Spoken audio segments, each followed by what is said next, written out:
চোট সারিয়ে জাতীয় দলে ফেরার রাস্তা এখন একটাই, নেই কোনো বিকল্প। জলের মতো বুঝিয়ে দিলেন বিসিসিআই সচিব জয় শাহ।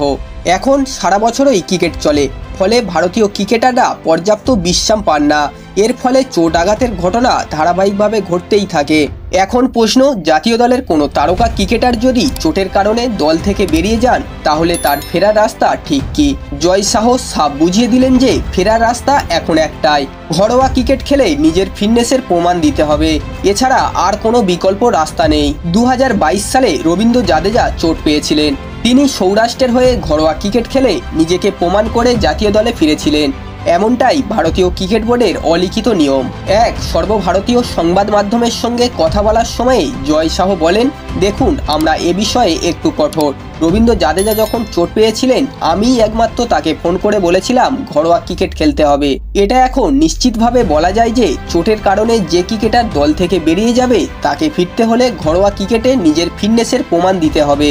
তবে বিরাট কোহলি বা রোহিত শর্মাকে ঘরোয়া ক্রিকেট খেলতে বলার কোনো মানেই নেই।